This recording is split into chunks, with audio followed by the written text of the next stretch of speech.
यो हो बहसको साथमा कामना सेवा विकास बैंक, प्रगतिको आधार कामना सेवासँगको कारोबार। Presenting Nepal's first family scooter with revolutionary i3s technology, Hero Destiny. शक्ति मिनरल्सको उत्पादन नेपाली किसानका लागि वरदान। शक्ति मिनरल्स प्राली विशेष औद्योगिक क्षेत्र भैरहवा।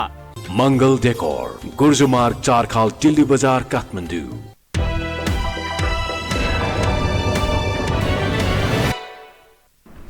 नमस्कार, यो बहसमा म यहाँहरूलाई हार्दिक स्वागत गर्दछु। जीवराम भण्डारी। आज यहाँहरू सामुन्ने उपस्थित हुनुहुन्छ ठाकुर गैरे। उहाँ नेकपा एमालेका केन्द्रीय सदस्य हुनुहुन्छ, अनेरा सुब्युका पूर्व केन्द्रीय अध्यक्ष। उहाँसँग आज म मूलतः 3-4 विषयलाई केन्द्रमा राखेर कुराकानी गर्ने प्रयत्न गर्नेछु। अब नेकपा एमालेको के हुन्छ? पार्टी एकीकृत रूपमा रहन्छ कि अथवा यो विभाजित हुन्छ? एक, केपी ओली नेतृत्वको अर्थात् नेकपा एमालेको अध्यक्षको नेतृत्वमा रहेको सरकारको भविष्य के?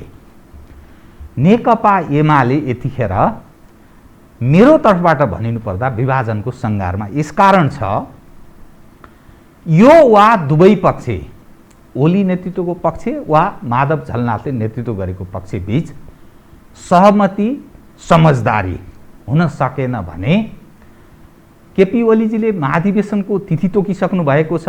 यथास्थितिको महाधिवेशनमा माधव झलनाथ पक्ष अथवा ठाकुर गैरेजी जस्ता व्यक्तिहरू सहभागी हुने कि नहुने र उहाँहरूले के निर्णय गर्ने। यससँगै संसदको विशेष अधिवेशन 27 गतेदेखि मैले माफी चाहेँ, अधिवेशन 27 गतेदेखि आह्वान भइसकेको छ। यो सरकार यतिखेर अल्पमतमा छ। जम्मा 121 जना प्रतिनिधि सभाका सदस्यहरूको मात्रै समर्थन भन्ने अर्थ लाग्छ। त्यो पनि घट्न सक्छ या के हुन्छ, एउटा प्रश्नवाचक चिन्ह छ। अनि नेकपा एमालेको मात्रै विषय रहेन, प्रचण्डजीले नेतृत्व गरेको नेकपा माओवादी केन्द्रले यो सरकारलाई दिएको समर्थन हिजो फिर्ता लिएको घोषणा गरेको छ। जसपा अर्को सङ्कटमा छ, काङ्ग्रेस एक ढङ्गको दाउमा छ। यी यावत दृश्य हेर्दा नेपालको वाम राजनीति, नेकपा एमालेको राजनीतिक भविष्य र समग्रमा नेपालको पछिल्लो परिवर्तित राजनीतिक अवस्था, यसको भविष्य के रहला? उहाँसँग आज म कतिपय विश्लेषणात्मक ढङ्गले र सूचनामूलक पनि आम दर्शकलाई हुन सक्ने ढङ्गले उहाँलाई प्रस्तुत गर्ने प्रयत्न गर्नेछु। सर्वप्रथम म उहाँलाई स्वागत गर्छु। स्वागत छ यहाँलाई। धन्यवाद। अब म सिधै कहाँबाट प्रवेश गरेँ भने नेकपा एमालेका अध्यक्ष केपी ओलीको नेतृत्वमा सरकार छ। सरकार हेर्दा हेर्दै अल्पमतमा पर्यो। तपाईँको पार्टी नेकपा एमाले ठ्याक्कै दुई ध्रुव विभाजनको सङ्घारमा जस्तो देखिन्छ। तपाईँहरू ठ्याक्कै अब के गर्ने भन्नेमा निर्णयमा पुगेको जस्तो अर्थ लाग्दैन। घटनाक्रम हेर्दाखेरि समानान्तर संरचनाहरू बनाइरहनु भएको छ। ओलीजी आफ्नो ढङ्गको तयारीमा हुनुहुन्छ। महाधिवेशन घोषणा भइसकेको छ। सरकार अल्पमतको छ। फ्लोर क्रसको घटना पनि हामीले देख्यौँ कर्णालीमा। गण्डकी लुम्बिनीको अर्को स्थिति छ। अब यो समग्र हेर्दा के रह्यो त? अब के निष्कर्षमा तपाईँहरू अहिलेसम्म पुग्नुभयो? अब गर्नुहुन्छ के बताउनुहोस् त। मैले अलिक पृष्ठभूमिमा पनि बताएँ, अनि त्यसपछि यससँग जोडिएका विषयलाई म क्रमशः उठाएको। ठिक छ। यसमा तपाईँले सुरुको भूमिकामा व्यक्त गर्नुभएको नेकपा एमाले सङ्कटमा छ, अरू पार्टीहरूभित्र पनि सङ्कट यथावत छ। तर मैले हेर्दाखेरि चाहिँ आज नेकपा एमालेको सङ्कट कसरी हल होला, कङ्ग्रेसको सङ्कट वा माओवादीको सङ्कट वा जसपाको सङ्कट कसरी हल होला, त्यो पार्टीसँग सम्बन्धित नेता कार्यकर्ताको भविष्य के होला, यो एउटा पाटो हो। तर आज त्योभन्दा मुख्य र डरलाग्दो चाहिँ कुरा भनेको हामीले 62-63को क्रान्तिबाट प्राप्त गरेको गणतन्त्रको भविष्य के होला, हामीले जनताले लेखेर बनाएको संविधानको भविष्य के होला, आज चाहिँ एउटा डरलाग्दो कोरोना महामारीबाट आक्रान्त भएको समाज, जनताको जीवधनको सुरक्षा, यसको भविष्य के होला। यो चाहिँ नेकपा एमालेको नेता कार्यकर्ता अथवा म एउटा त्यसको सदस्यका हिसाबले तपाईँसँग कुरा गर्दाखेरि नेकपा एमाले एकताबद्ध राख्ने वा विभाजन गर्ने, नेकपा एमालेको नेतृत्वको सरकार यथावत चल्ने परिस्थितिको निर्माण गर्ने वा यो सरकार विघटन भएर अर्को सरकार गठन गर्ने परिस्थिति निर्माण गर्ने, यी सबै कुरामा आज नेपालको संसदीय राजनीतिमा, सङ्घीय संसदमा, प्रदेश संसदमा भर्खरै हामीले गण्डकीमा जे देखिराखेका छौँ, लुम्बिनीमा जे देखिराखेका छौँ, कर्णालीमा जे देखिराखेका छौँ कि यी सबै कामहरू चाहिँ त्यो गणतन्त्रको रक्षा गर्ने, संविधानको रक्षा गर्ने, त्यसको कार्यान्वयन गर्ने, यो कोरोनाको महामारीबाट जनतालाई जोगाउने, नेपाल राष्ट्रको स्वाधीनता, अखण्डता, हाम्रो स्वाभिमानको रक्षा गर्ने, त्यससँग यसको रिलेटेड, यसको सम्बन्ध के छ? त्यो प्रमुख कुरा हो वा यो प्रमुख कुरा हो? त्यसैले गर्दाखेरि यसको निम्ति चाहिँ यो उद्देश्यलाई हामीले आजको देश, जनताको सुरक्षा, भविष्य र मुलुकको स्वाधीनता, सार्वभौमिकताको रक्षा र हाम्रो देशको चाहिँ जनताले लडेर लिएर आएको व्यवस्थाको रक्षाको कुरालाई केन्द्र भागमा राखेर हेर्ने हो भने आज नेकपा एमालेमा जे झगडा भइरहेको छ यो औचित्यपूर्ण छैन। औचित्यपूर्ण छैन। मैले यसैमा जोडेँ, तपाईँले चिन्ता व्यक्त गर्नुभयो हामीले लेखेर ल्याएको संविधान, हाम्रो राजनीतिक परिवर्तनमा हाम्रो जुन भूमिका रह्यो 62-63 को परिवर्तन, यो खतरामा छ एकातर्फ। दोस्रो, कोभिड-19 का कारण राजनीति देश र जनताका लागि गरिन्छ, त्यसको हितका लागि गरिन्छ, तब न राजनीति छ। जनता अप्ठ्यारोमा छ, त्यसलाई सम्बोधन गर्न सकिएको छैन, यो जायज तपाईँको चिन्ता हो। खतरा छ भने कोबाट छ र के को उपज? जो जनता त पीडित छ, कटु सत्य पक्ष हो। यतिखेर प्राथमिकतामा पर्नुपर्ने नेपाली जन हुन्, त्यो पीडित छ। अनि खतरा पनि छ सिस्टममा पनि। तपाईँले माया गर्नुभयो नि, यो हामीले ल्याएको संविधान, हामीले ल्याएको परिवर्तन, कोबाट खतरा छ? होइन, त्यो त आज चाहिँ पार्टीको अध्यक्ष जो हुनुहुन्छ, राज्यको प्रमुख जो हुनुहुन्छ, मुलुकको समग्र नेतृत्व गर्ने ठाउँमा जो हुनुहुन्छ, उहाँ नै त्यसको मुख्य जिम्मेवार हो। पार्टीको हिसाबले म पनि त्यसको जिम्मेवार हुँला। र मैले यसमा जोड्न के चाहन्छु भन्दाखेरि, यदि देशमा 2 पक्ष 3 पक्षको बिचमा मानिलिनुहोस् सशस्त्र युद्ध चलेको परिस्थिति हो भने पनि त्यो युद्धलाई विश्राम गरेर आज मुलुकमा उत्पन्न समस्या समाधानका लागि एकजुट हुनुपर्ने आजको परिस्थिति छ। त्यसकारणले मैले गर्न खोजेको अपिल के हो भन्दाखेरि चाहिँ नेकपा एमालेको अध्यक्षलाई, सम्माननीय प्रधानमन्त्रीलाई, नेकपा एमालेका वरिष्ठ नेताहरूलाई मैले गर्न खोजेको आग्रह र देशभरिको आम पार्टी कार्यकर्ता पङ्क्तिलाई अपिल गर्न खोजेको कुरा के हो भन्दाखेरि, देशमा उत्पन्न भएको यत्रो सङ्कट, जनतामाथि उत्पन्न भएको यति ठुलो समस्यालाई चाहिँ नजरअन्दाज गरेर अनि आफ्ना चाहिँ के छ भने कतिपय चाहिँ आफूले लिएका अडानका नाममा मैले यो कुरा बोलेँ, त्यसकारणले मुलुक जेसुकै होस्, मैले यो कुरा गरेँ, त्यसकारणले जनता जेसुकै होस्, म तलमाथि हुन्न भन्ने जस्ता मान्यतामा अडान लिएर यो बर्बादी चाहिँ शोभायमान कुरा भएन, फजुल अहंकार। र त्यसकारणले चाहिँ हामीलाई एकातिर, म मेरै पार्टीको कुरामा केन्द्रित हुन चाहन्छु कि एकातिर चाहिँ अदालतले पुनर्जीवित गराइदिएको कारणले आज हामी एमाले हौँ। हामीले बनाएको एमाले त हामीले विघटन गरेको होइन, हामीले बनाएको एमाले 2075 जेठ 3 गते हामीले विघटन गरेको।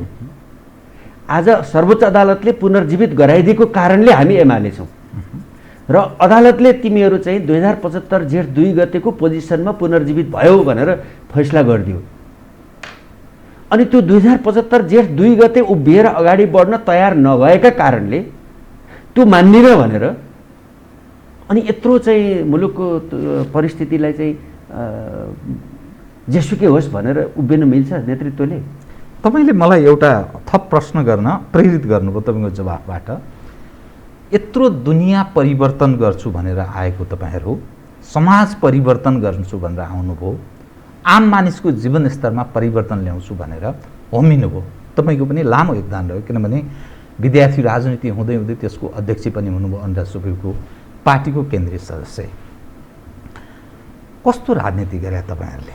सर्वोच्च अदालतले तपाईँहरू अब छुट्टिनुहोस्, अदालतले भनिदियो हो। छुट्टिने हो विडम्बना। अनि तपाईँहरू फेरि अर्को गर्नुहोस् भन्यो भोलि फेरि अर्को गर्नुहुन्छ अनि तपाईँहरूले बनाएको जो गौरव गरिरहनु भएको छ नि संविधान यो कस्तो संविधान बनाएको कस्तो संरचना बनाएको एकदम अनि के गौरव गरिरह तपाईँहरूले बताइदिनुहोस् त। एकदम तपाईँ बडो आज वास्तवमा हामीले चाहिँ हेर्नुहोस् त सर्वोच्च अदालतमा निवेदन दिने मान्छेले मेरो नाम चाहिँ नेपाल कम्युनिस्ट पार्टी नेकपा हो फलाना मान्छेहरूले मेरो नाम युज गरे त्यो नाम मलाई देऊ भनेर अदालतमा निवेदन दिन जान्छ अनि अदालतले नेकपा बदर गरिएको छ नेकपा एमाले र माओवादी केन्द्र पूर्ववत अवस्थामा पुनर्जीवित भएका छन्।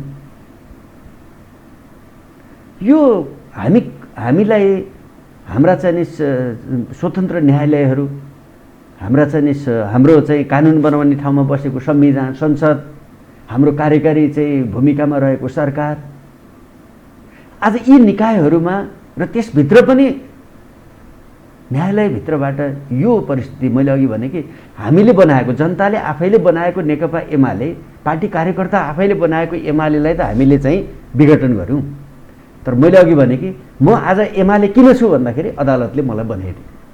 केपी ओली आज हाम्रो अध्यक्ष हुनुहुन्छ किनकि भन्दाखेरि अदालतले एमाले बनाइदियो। अनि विडम्बना के छ भन्दाखेरि अदालतले पुनर्जीवित बनाइदियो त्यसकारणले केपी ओली एमालेको अध्यक्ष हुनुहुन्छ तर त्यही एमालेको सँगै केपी ओलीसँगै निर्वाचित भएको वामदेव गौतम उपाध्यक्ष होइन भीमरावल उपाध्यक्ष होइन घनश्याम भुषाल उपमहासचिव होइन विष्णु पौडेल उपमहासचिव होइन।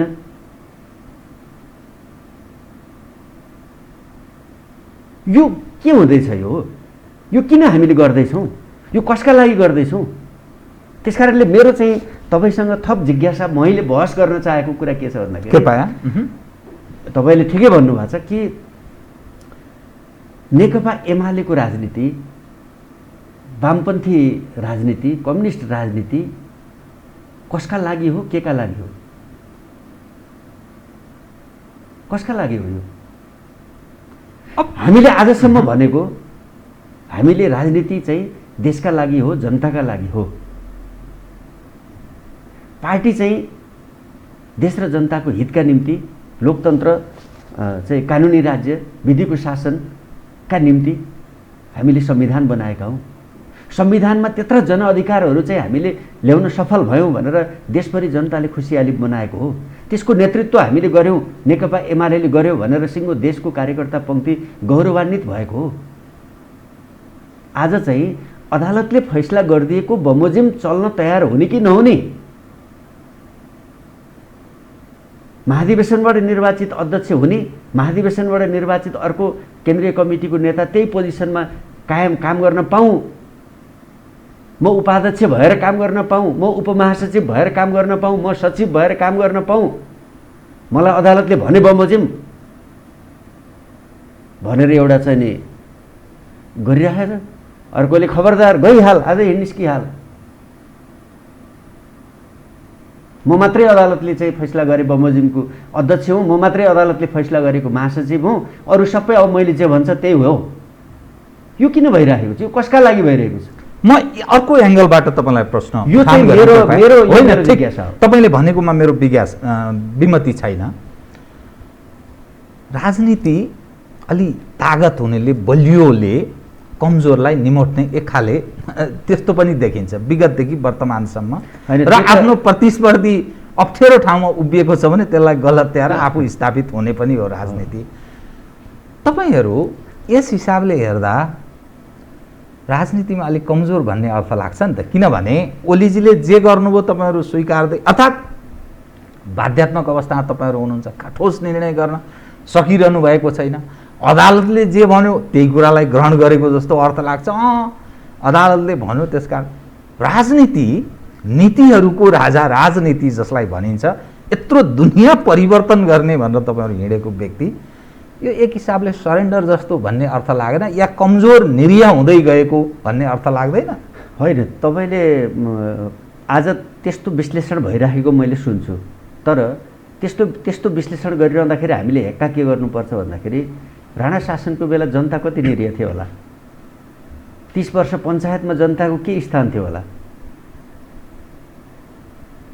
नेल खाएर हत्कडी खाएर मैले चाहिँ नि यति वर्ष जेल बसेको हो भनेर त आज पनि हाम्रो नेतृत्व गर्व गर्दैछ त। त्यसलाई बजाउन पनि पाछ नि, ब्याज त धेरै खाइसक्यो। ज्ञानेन्द्रको बेलामा चाहिँ नि सबैलाई चाहिँ यी तपाईँहरूको जस्तो मिडियामा समेत सेना आएर परेड खेलेको होइन र, खेलेको हो नि। त्यति बेलाको चाहिँ निरीहता के थियो?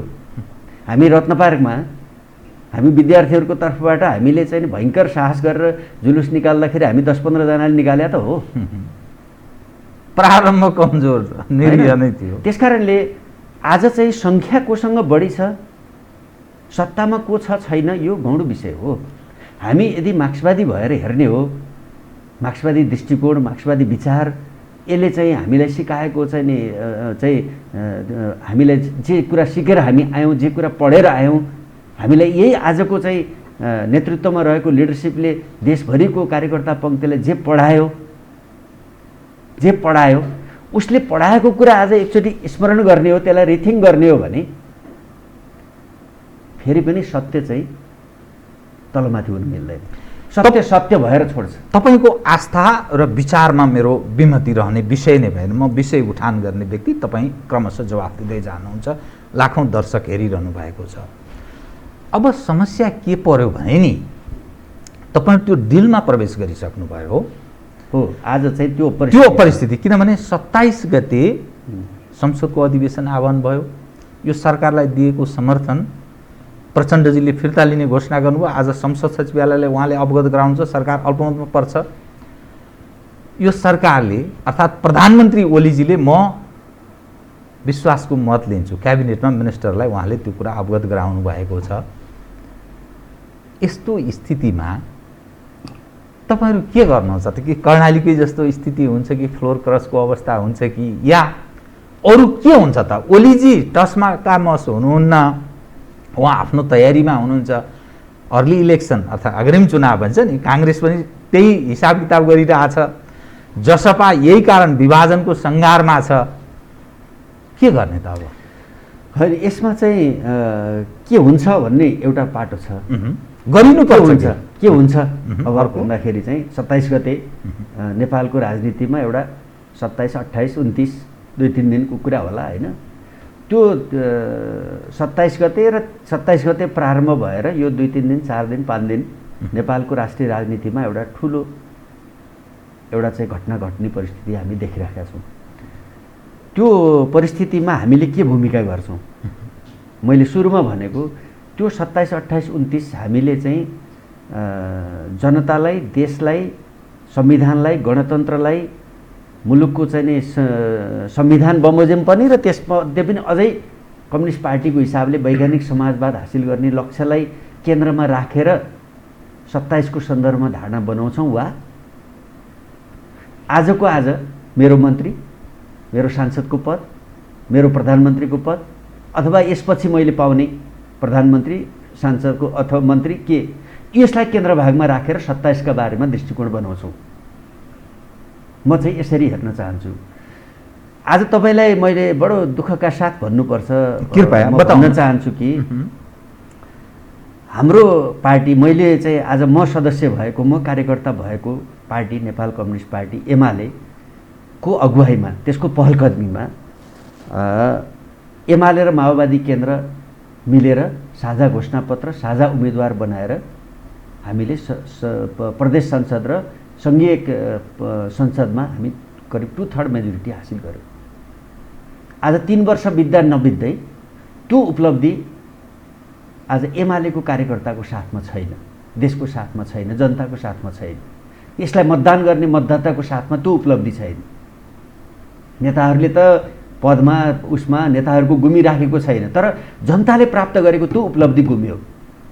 किन गुमाइयो? किन? एक।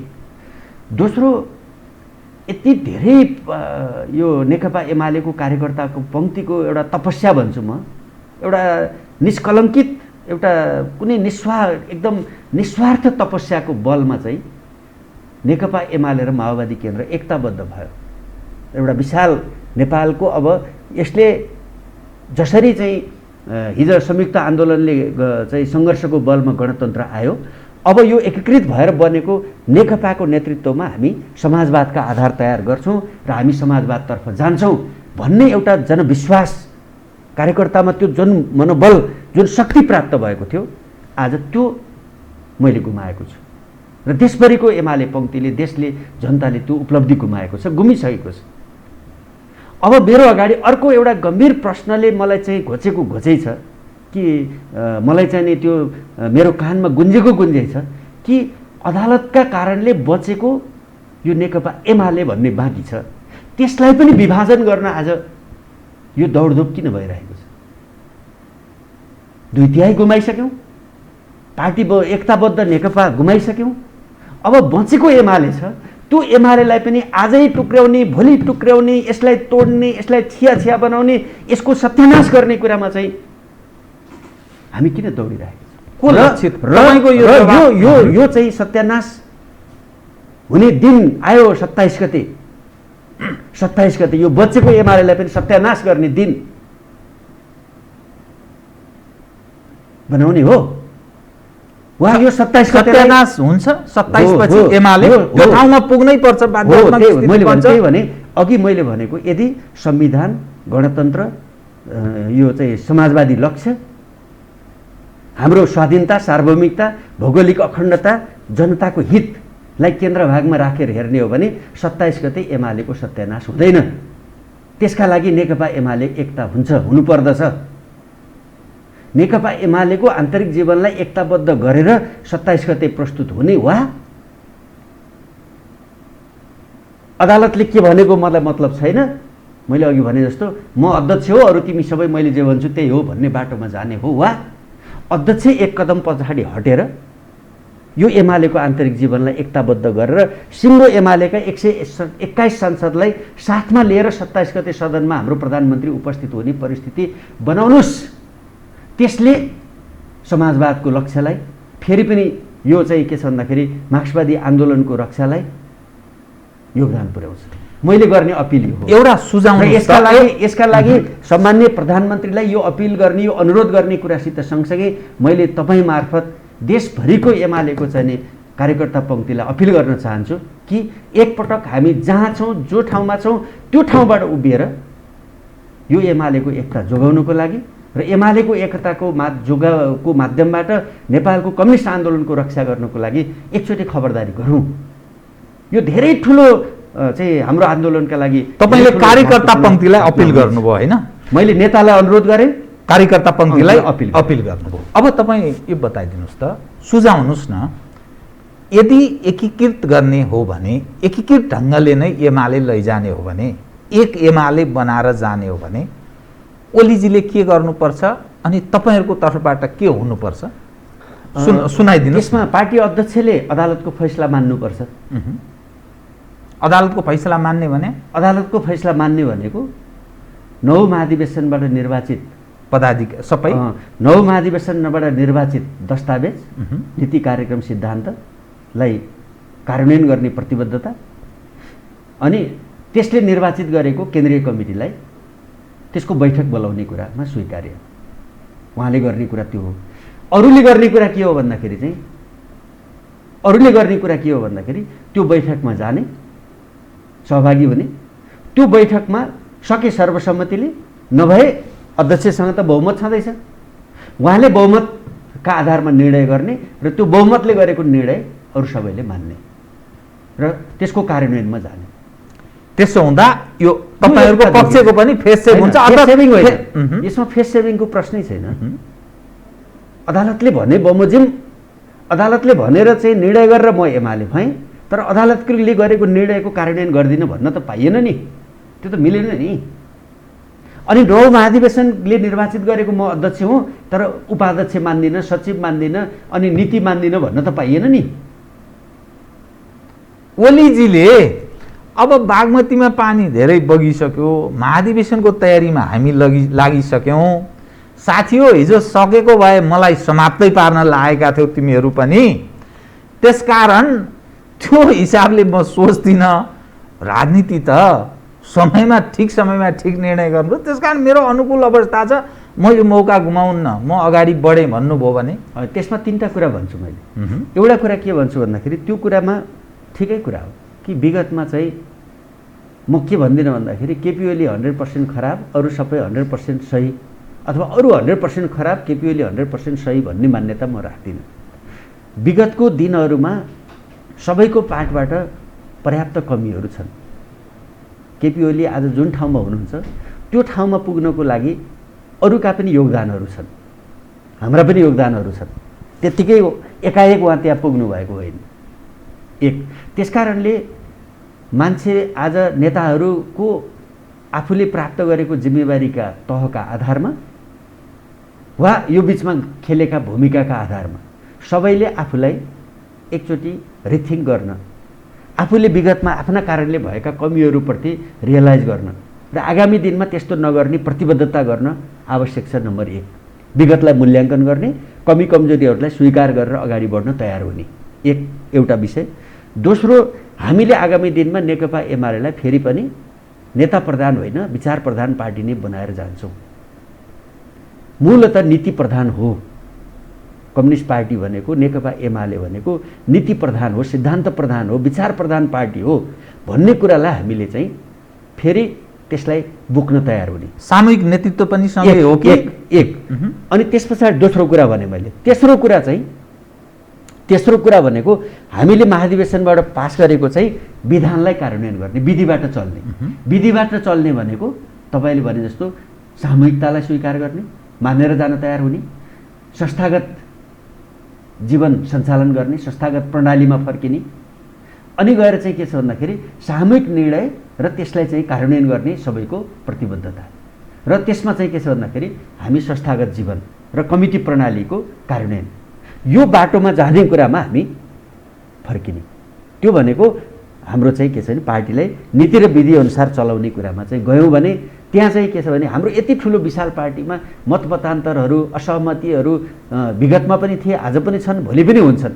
तर त्यसको व्यवस्थापन गर्नका लागि नै हामीले महाधिवेशनबाट विधि बनाएका हौँ कि महाधिवेशन सर्वोच्च निकाय हुनेछ, एउटा महाधिवेशन र अर्को महाधिवेशनमा केन्द्रीय कमिटी सर्वोच्च कार्यकारी निकाय हुनेछ, केन्द्रीय कमिटीको मातहतमा सबै कमिटीहरू हुनेछन्, सबै व्यक्तिहरू चाहिँ कमिटीको मातहत हुनेछन् भन्ने मात्रै होइन कि हामीले हाम्रो विधानमा यतिसम्म भनेका छौँ कि पार्टीको सार्वभौम सत्ता पार्टी सदस्यमा अन्तर्निहित हुनेछ।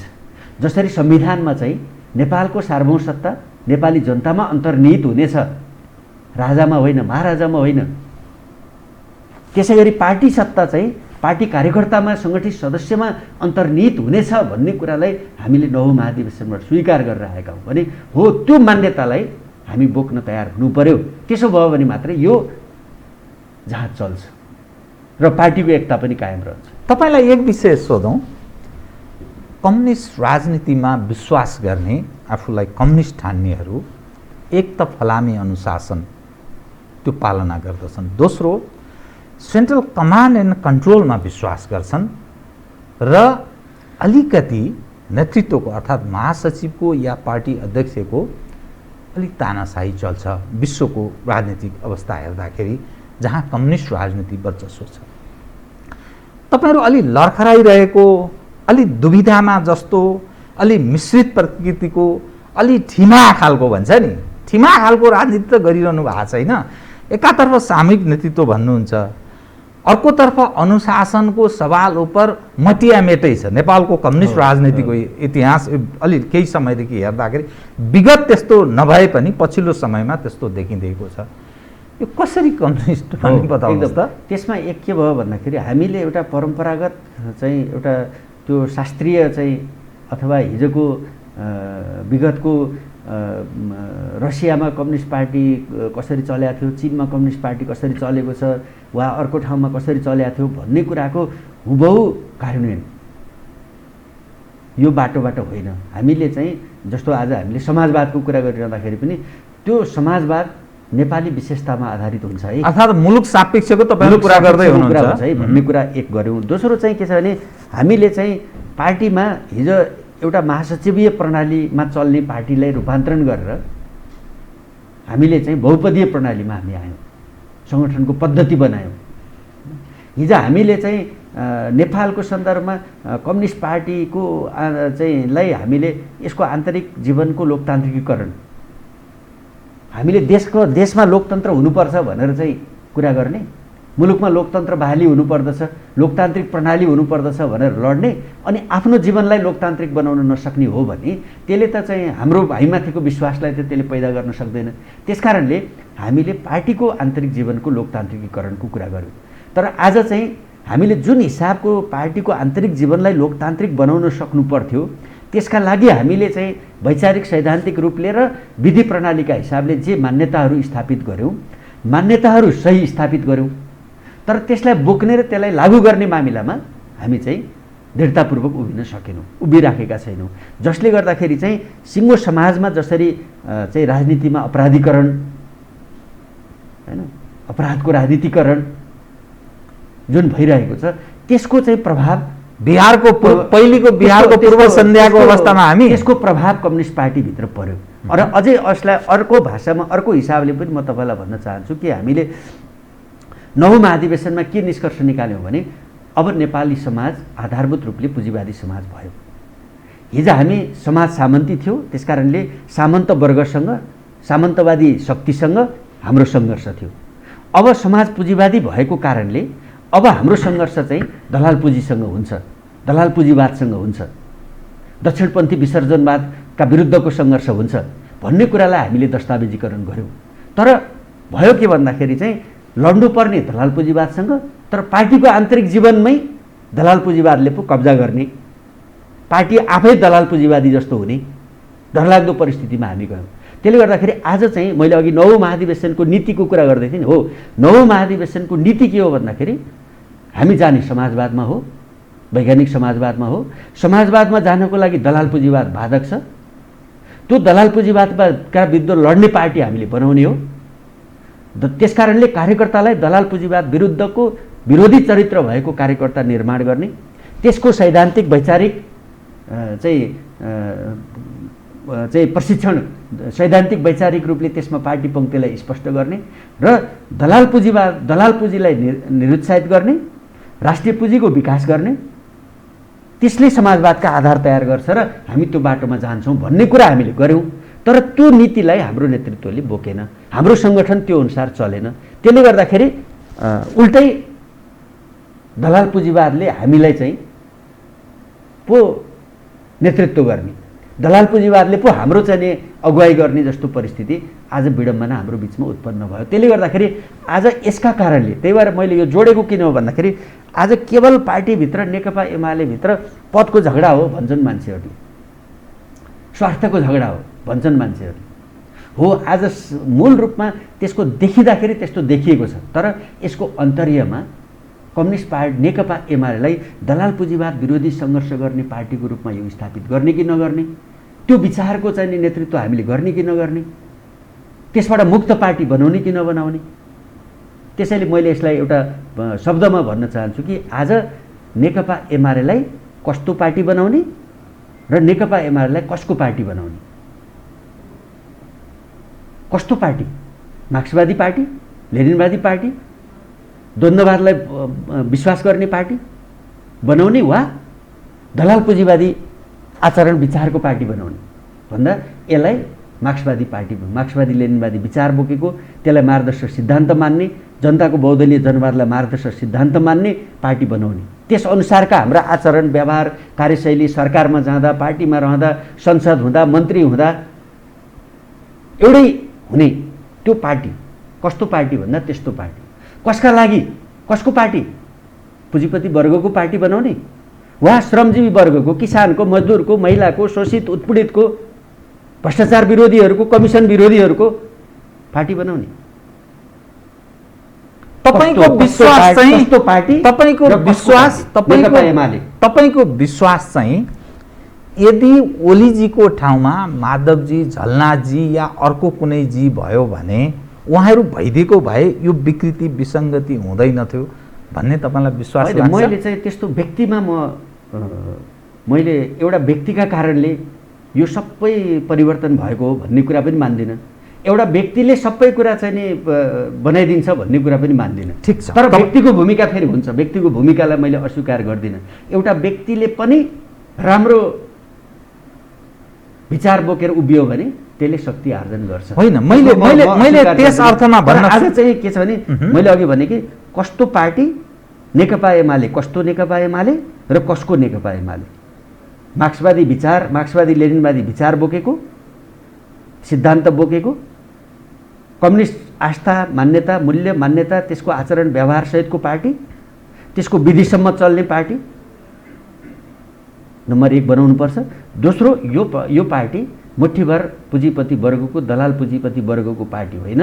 यो पार्टी श्रमजीवीको, किसानको, मजदुरको, गरी खाने मान्छेहरूको, शोषणमा उत्पीडनमा परेका मान्छेहरूलाई न्याय दिने पार्टी नेकपा एमाले बनाउने उद्देश्य पुरा गर्न बाँकी छ।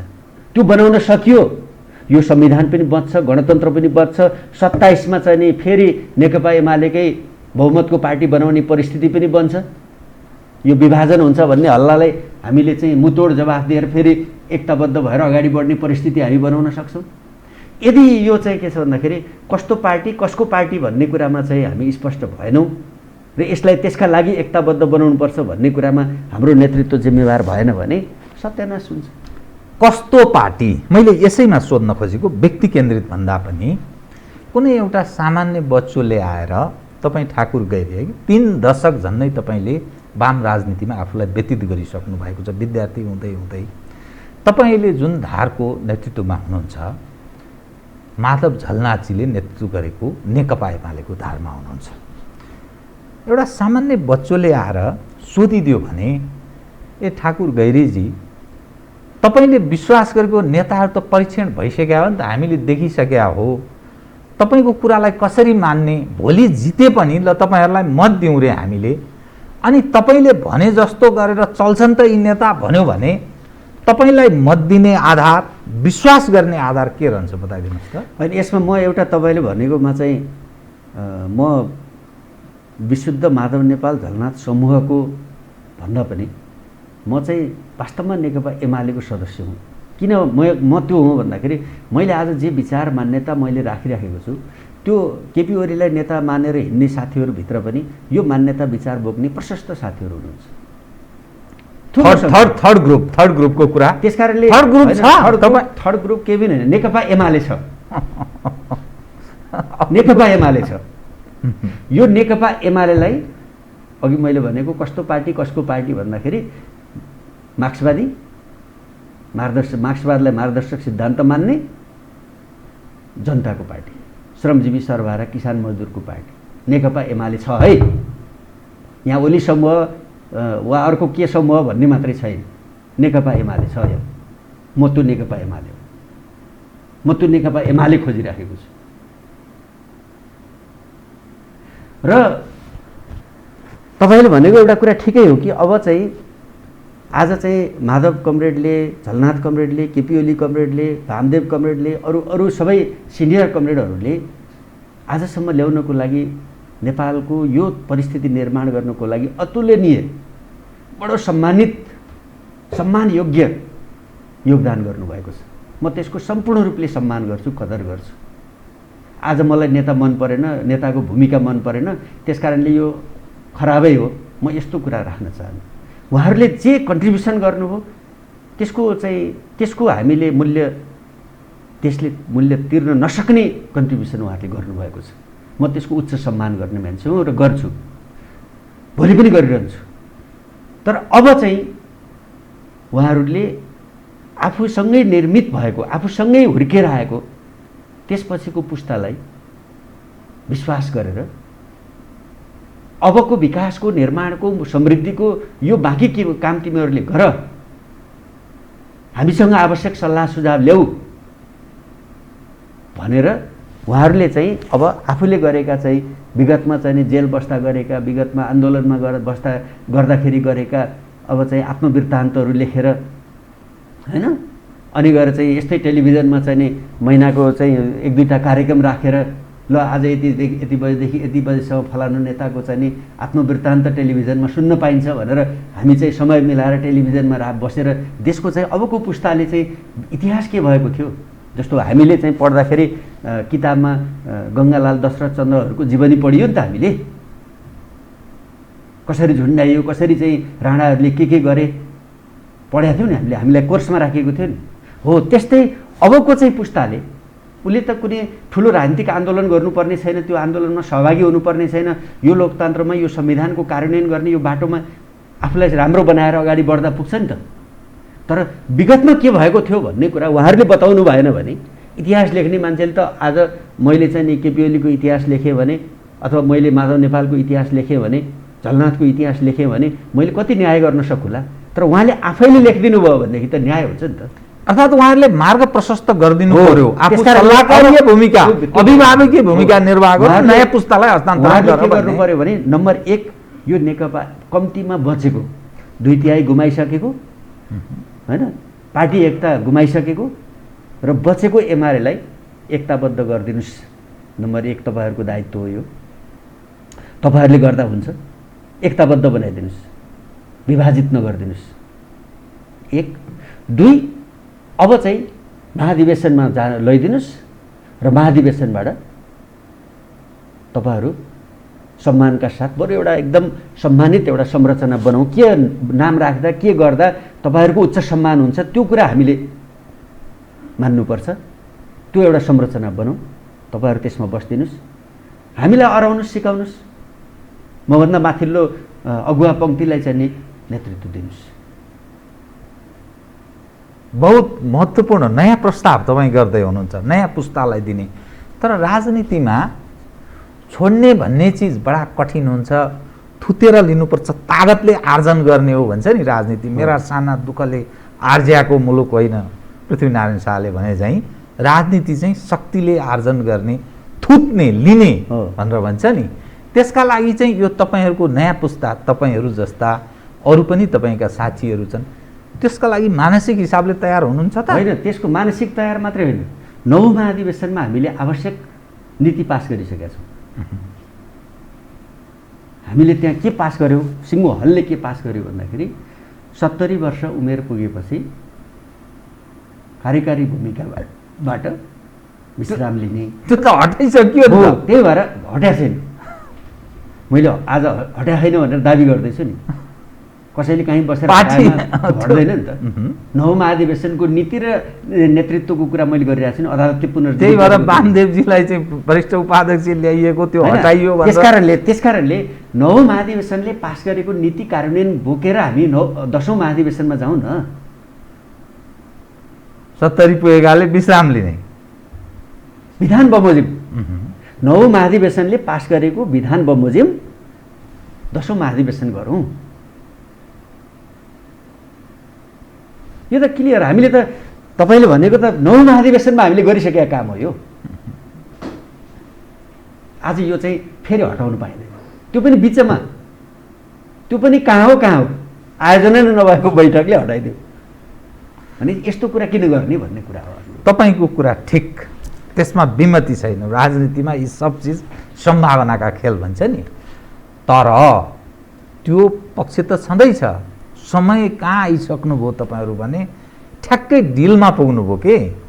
अब ओलीजी विश्वासको मत लिने कुरा गरिरहनु भएको छ, सरकार अल्पमतमा छ, देशको लार्जेस्ट पार्टीको रूपमा पनि नेकपा एमाले छ। अब के गर्नुहुन्छ त? यस्तो अवस्थामा के गरिनुपर्छ? अब ओलीजीको छोडिदिनुहोस्, तर नेकपा एमाले ओलीजीको सरकार निरन्तरता दिने पक्षमा समग्रमा एक ढिका भएर उभिन्छ कि के हुन्छ? संसदमा कुन रूपमा प्रस्तुत हुने? मैले उभ्याउनु पर्छ भन्छु। एक ढिक्का भएर उभ्याउनका लागि नेताहरूले कन्ट्रिब्युसन गर्नुपर्छ, हामीले पनि कन्ट्रिब्युसन गर्नुपर्छ भन्ने कुरा हो। हामीले चाहिँ गत 4 र 5 गते ललितपुरमा आयोजना गरेको राष्ट्रिय भेलाबाट हामीले पास गरेको 2टा कुरा थियो। त्यो हामीले दस्तावेज बनाएर हामीले वितरण पनि गरेका छौँ। त्यो सिङ्गो 2 दिनको कार्यकर्ता भेलाले पास गरेको 2टा कुरा के थियो भन्दाखेरि नेकपा एमालेको एकता आजको आवश्यकता हो, नेपालको कम्युनिस्ट आन्दोलनको रक्षा आजको आवश्यकता हो। यसका लागि हामीले योगदान गर्ने र यो 27 गते पछि पनि नेकपा एमालेको नेतृत्वको सरकार अर्थात् ओलीले नेतृत्वको सरकारलाई निरन्तरता दिन मतदान गर्ने होइन, त्यो चाहिँ त्यसलाई निरन्तरता, त्यसलाई बहुमतकै सरकारको रूपमा अगाडि बढाउनको लागि परिस्थिति निर्माण गर्ने र बाँकी समय पनि नेकपा एमालेको नेतृत्वमै सरकार सञ्चालन हुने र त्यसकै नेतृत्वमा चुनावमा जाने परिस्थितिको निर्माण गर्ने नम्बर 1।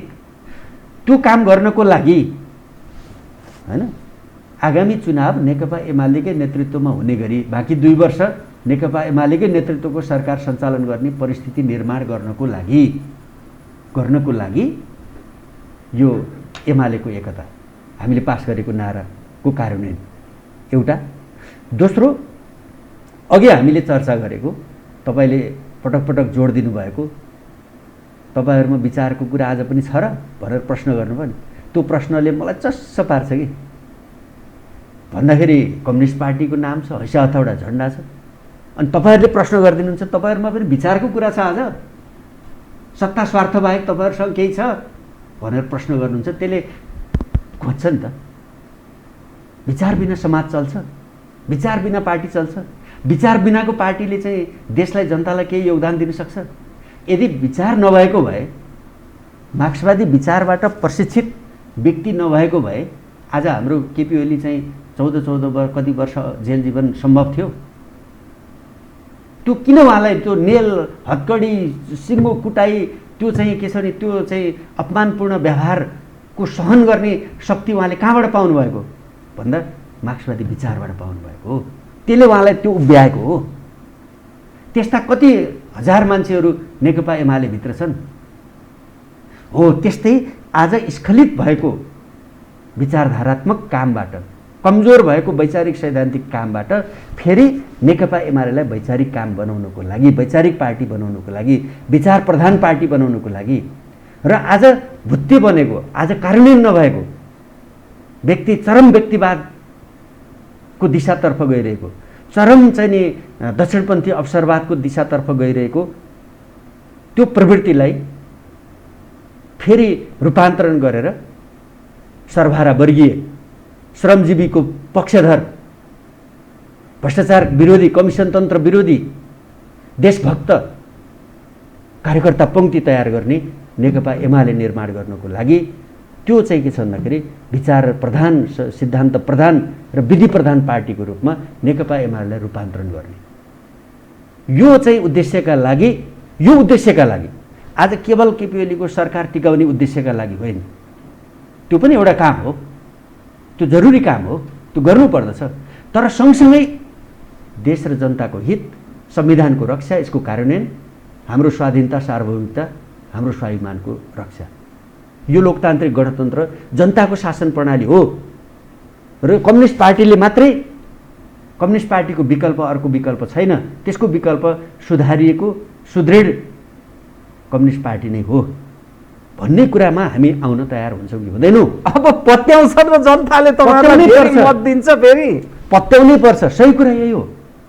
योभन्दा फरक कुरा के हो भने कन्भिन्स गर्नु पर्यो। मलाई भन्नु तपाईँको अलिक विरोधाभास यस कारण आयो कि यो जवाब, एकातर्फ ओलीजी विचार सुन्ने, सब बर्बाद असंवैधानिक गतिविधि गरिरहनु भएको छ, पार्टी समाप्त पारेको, चरित्र सुन्ने व्यक्तिको अर्थ लाग्यो नि त, यो त कुनै राजनीति उहाँ गरिरहनु भएको छैन। अर्कोतर्फ फेरि ओलीको सरकारलाई टिकाउने, यो त विचित्र भएन? के भने यो होइन, जो मानिस असंवैधानिक काम गरिरहेको छ, जो मानिस पार्टी फुटाउन लागि परेको छ, फेरि यो सरकारलाई टिकाउन, त्यो भने त के राजनीति हो यो? मैले हाम्रो सम्माननीय प्रधानमन्त्री पार्टी अध्यक्ष केपी शर्मा ओलीलाई एउटा व्यक्तिको रूपमा हेरेको छैन। उहाँ त एउटा पार्टीको निर्वाचित अध्यक्ष हो। उहाँ त जनताले निर्वाचित गरेको, संसदले निर्वाचित गरेको प्रधानमन्त्री हो। तपाईले त्यो पदबाट अलग राखेर हेर्दाखेरि एउटा कुरा हुन्छ। ठाकुर गैरेलाई तपाईँले किन नेकपा एमालेको केन्द्रीय सदस्य भनेर सम्बोधन गर्नुभयो? म यो तपाईँसँग कुरा गर्ने अवसर मैले किन पाएँ भन्दा म एमालेको केन्द्रीय सदस्य हुँ। यद्यपि मैले यो ठाउँबाट भन्दा अर्को कुनै ठाउँबाट पनि त्यस्तै कुनै राम्रो योगदान गरेको भए ठाकुर गैरेलाई पनि तपाईँले त्यो बेला पनि बोलाउनुहुन्थ्यो। फेरि एमालेको केन्द्रीय सदस्य नभए म आउने आउँदै पाउँदैथिस् भन्ने होइन, भन्ने अर्थ त होइन नि त। तर म कुनै कामले तपाईँसँग, त्यो कामसँग जोडिएर आउँथेँ नि त म। भनेपछि त्यसले गर्दाखेरि चाहिँ आज हामीले नेकपा एमाले भन्ने पार्टी, एमाले भन्ने जुन संस्था छ, नेकपा एमाले भन्ने जुन एउटा चाहिँ शक्ति छ, त्यो शक्तिलाई हामीले अघि मैले भने जस्तो यो शक्ति कसको, यो पार्टी कसको हो,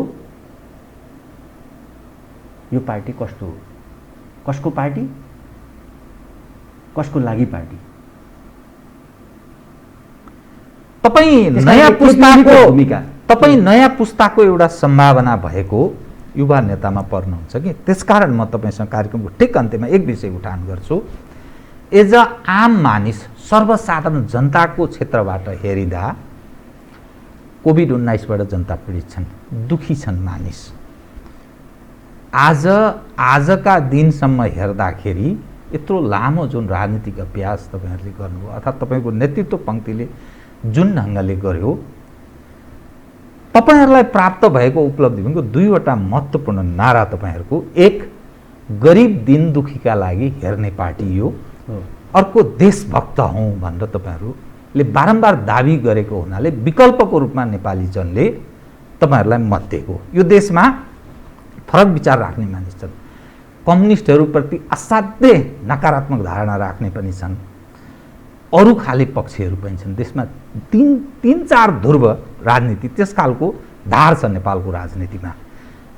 दुईटा धार मिल्यो भने अर्को धार, अर्थात् कम्युनिस्ट काङ्ग्रेस मिल्दा अर्को धार सकिने, काङ्ग्रेस र अर्को धार मिल्दा कम्युनिस्ट सकिने। नेपालको राजनीतिमा लामो समयदेखि यस्तो अभ्यास भएको छ।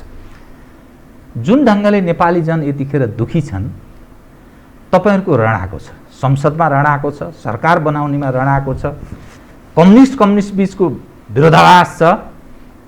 काङ्ग्रेस अलि अलग ढङ्गले आगामी चुनाव भयो भने अब देखा जाएगा भन्ने हिसाबले हेरेको छ। मधेस केन्द्रित ठानिने पार्टी ओलीजीका कारण विभाजनको ठ्याक्कै सङ्घारमा छ।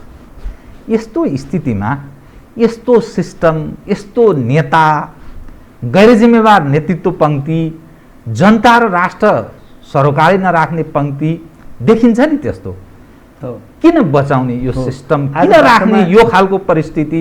अनि मानिसमा अर्को विद्रोह, अर्को परिस्थिति बन्छ भन्ने तपाईँहरू ठानिरहनु भएको छैन? एकदम विद्रोह हुन्छ नि, किन नहुने? हुन्छ। आज मै किन चाहिँ यस्तो कुरा गर्दैछु, किन तपाईँको यत्रो सार्वजनिक ठाउँमा आएर म यस्तो कुरा गर्दैछु, किन? तपाईँले भनेको बडो चाहिँ मनछुने बडो महत्त्वपूर्ण कुरा के हो भन्दाखेरि राजनीति भनेको केवल चुनावदेखि चुनावसम्म हो भन्ने जुन मान्यता आज विकसित भएको छ, यो नै हाम्रा लागि साह्रै दुर्भाग्यपूर्ण कुरा भयो। त्यसमा पनि अझै कम्युनिस्ट पार्टीभित्र समेत राजनीति भनेको चुनावदेखि चुनावसम्म।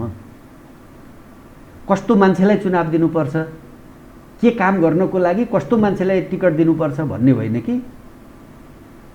कसले जित्छ त्यसलाई चुनाव टिकट दिनुपर्छ भन्ने कुरा जुन विकसित भएर आएको छ। पार्टी कहिले चाहिन्छ, नेताले पार्टी कहिले खोज्छन् भन्दा चुनावको घोषणा भएपछि, अनि अर्को चुनाव नआउन्जेलसम्म पार्टी चाहिएन। अनि यो नै सबभन्दा ठुलो आजको हाम्रो विडम्बना हो। त्यसैले गर्दाखेरि म फेरि पनि के भन्न चाहन्छु भन्दाखेरि अघि मैले एउटा कुरा भनेको थिएँ कि आज राजनीतिमा जुन अपराधीकरण अथवा राजनीतिको जुन अपराध चाहिँ सँग यसको चाहिँ जुन भएको छ र दलाल पुँजीवादले हामीलाई जसरी आज आक्रान्त बनाएको छ, त्यसका विरुद्ध लड्ने कुरा आजको सबभन्दा मुख्य कुरा हो। र त्यसका लागि कम्युनिस्ट पार्टी बाहेक अरूले यो लडाइँ लड्न सक्दैन, अरूले लडिँदैन। आज त्यसको लागि अर्को विकल्प पनि छैन। यदि आजको पङ्क्तिले, आजको चाहिँ पार्टीको पहिलो पङ्क्तिले, पहिलो पुस्ताले वा पार्टीको आजको दोस्रो पुस्ताले, आजको तेस्रो पुस्ताले पनि यो लडाइँ लडेन भने तपाईँले भने जस्तो अर्को कोही निस्किन्छ र लड्छ। मैले गरिनँ भने पनि अर्कोले गर्छ। तपाईँले कम्युनिस्ट भन्नुभयो नि, यो देशमा अहिले जीवित हेर्ने हो भने सबभन्दा बढी कम्युनिस्टका प्रधानमन्त्री जीवित रहेछन्, अरूका रहेनछन्। वर्चस्व त्यो बारम्बार मौका दिएको रहेछ, त्यो मौका समय त एकदम बलवान हुन्छ, त्यो समय गुमिसकेन भने अब गुम्यो। मैले त्यो त भनिसकेँ नि, हामीले चाहिँ साझा उम्मेदवार, साझा घोषणापत्र बनाएर प्राप्त गरेको 2/3 गुमेर तपाईँले आज भन्दै हुनुहुन्छ कि तिमीहरूको सरकार त अल्पमतमा परिसक्यो, 27 गते जोगाउन सक्छौ कि सक्दैनौ? आज यो प्रश्न हुने पार्टी हो हाम्रो। एउटा प्रश्न नि दोस्रो कुरा चाहिँ हामीले चाहिँ दुईटा कम्युनिस्ट पार्टी एकताबद्ध गरेर त्यत्रो देशभरि चाहिँ विजय जुलुस गरेर दीपावली गरेर धुम धकाडा अब चाहिँ 50 वर्ष हामीलाई आँखाले कर्के आँखाले हेरौला खबरदार होइन हामीले भाषण गरेको 50 वर्ष खबरदार अब हामीतिर कसैले आँखा नजम्काए हुन्छ। आज 3 वर्ष पुग्दा नपुग्दै गुम्यो र अब बचेको एमाले छ त्यसलाई पनि गुमाउनलाई सारा सामर्थ्यको चाहिँ आफैले आन्तरिक कि बाह्य आन्तरिक बाह्य त हुने नै भयो नि, तर बाह्य हुने परिस्थिति त हामीले बनायो नि। प्रचण्डजीसँग तपाईँहरूको अब सम्बन्ध कुन रूपमा रहने? मैले तपाईँले भनेकोमा अर्को चाहिँ के भन्दाखेरि यो आज त्यही भएर मैले भनेको आज देशमा कोरोना महामारीको जुन परिस्थिति छ कुनै पनि बेला तपाईँ म हामी जो कोही पनि चाहिँ हाम्रो जीवन समाप्त भएको समाचार बन्ने खतरा आज छ मिनेटमा पनि। यो परिस्थितिमा आज नेपालका सबै राजनीतिक दल, सबै नागरिक समाज, सम्पूर्ण मिडिया, सम्पूर्ण चाहिँ हिजो चाहिँ लोकतन्त्रका निम्ति लड्ने सबै शक्तिहरू एक ठाउँमा जम्मा भएर यो कोरोना महामारीका विरुद्ध लड्ने, सरकार त्यस हिसाबले प्रस्तुत हुने, सबैले सरकारलाई सहयोग गर्ने परिस्थिति निर्माण गर्नको लागि हाम्रो शक्ति चाहिँ प्रयोग हुनुपर्नेमा आज हामीले चाहिँ कसले को नेतालाई बढी गाली गर्ने भन्ने प्रतिस्पर्धा गर्दैछौँ, कसले कसलाई बढी निषेध गर्ने, कहिल्यै उठ्न नसक्ने गरी चाहिँ खाल्टो खनेर पुर्ने, त्यसको चाहिँ अवशेष पनि फेला नपर्ने गरी खाल्टो खनेर पुर्ने तरिकाको जुन व्यवहार आज हामीले गर्दैछौँ यसमा तत्काल रूपान्तरण गरौँ, यसबाट तत्काल रूपान्तरित हौँ र हामी सबै मिलेर यो कोरोनासँग लडौँ एक। त्यसको लागि तपाईँले भने जस्तो प्रचण्डसँग कस्तो व्यवहार हो, यही व्यवहार हो। यो कठिन परिस्थितिसँग जुझ्नको लागि हामीले प्रचण्डसँग, शेरबहादुरसँग, केपी ओलीसँग वा माधव नेपाल झलनाथसँग कसैलाई दुश्मनी गर्नुपर्ने छैन नम्बरी। त्यसको लागि एकताबद्ध बन्ने एउटा परिस्थितिको निर्माण गरौँ, त्यसले हामीलाई चाहिँ फेरि सहकार्य गर्ने, मिलेर जाने एउटा परिस्थिति बनाउँछ एक। दोस्रो चाहिँ यो 27 गतेभन्दा अगाडि अदालतको फैसलालाई सम्मान गरौँ सबैले, विगतका कमीहरूप्रति आत्मालोचित गरौँ सबैले गच्छेअनुसार, र त्यस पछाडि नेकपा एमालेको केन्द्रीय कमिटीको 9 महाधिवेशनबाट निर्वाचित कमिटीको बैठक आयोजना गरौँ। त्यसको ठुलो कमिटीको कोरोनाले बस्न सकिँदैन, त्यसको स्थायी कमिटीको बैठक बसे पनि हुन्छ। माओवादीतिरबाट आउनुभएका सबै नेताहरूलाई सम्मानपूर्वक त्यसमा चाहिँ के छ सहभागी गरेर लिएर जाउँ, गोलबन्द गरेर जाउँ। यसो गर्दाखेरि के बिग्रिन्छ? यसो गर्दा केपी ओलीको कद घट्छ? घट्दैन, झन् बढ्छ। देशको कद घट्छ? पार्टीको कद घट्छ? घट्दैन। यो चाहिँ तपाईँको नेताहरू उपर प्रार्थना यसरी जाउँ है भनेर चाहना के छ यो आजको आवश्यकता हो, यो भन्छु म चाहिँ यो आजको आवश्यकता हो। त्यो चाहिँ के छ भने पुस 27 गते कसैलाई भोट नहालेर, कसैलाई पराजित गरेर, कसैले जितेर हामीले कसैले पनि जित्नेवाला छैनौँ, कसैको कद बढ्नेवाला छैन। यही 27 गतेको कुरा तपाईँ, यो 27 गतेको कुरा। हस्, कतिपय विषय म अरू उठान गर्न चाहन्थेँ, समयले यतिसम्म साथ दियो, कार्यक्रममा आइदिनु भयो, बहुत धन्यवाद छ। यो महत्त्वपूर्ण अवसरका लागि खुसी व्यक्त गर्न चाहन्छु। आदरणीय दर्शकवृन्द, उहाँ हुनुहुन्थ्यो ठाकुर गैरे, नेकपा एमालेका नेता। समसामयिक विषयलाई केन्द्रमा राखेर गरिएको कुराकानी। म सहित मेरो सम्पूर्ण युनिटलाई कार्यक्रमबाट बिदा दिनुहोस्, तर यो हो टेलिभिजन, हेर्दै रहनुहोला।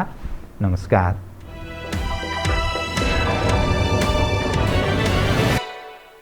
यो हो बहसको साथमा कामना सेवा विकास बैंक, प्रगतिको आधार कामना सेवासँगको कारोबार। Presenting Nepal's first family scooter with revolutionary i3s technology, Hero Destiny. शक्ति मिनरल्सको उत्पादन नेपाली किसानका लागि वरदान। शक्ति मिनरल्स प्रणाली विशेष औद्योगिक क्षेत्र भैरहवा।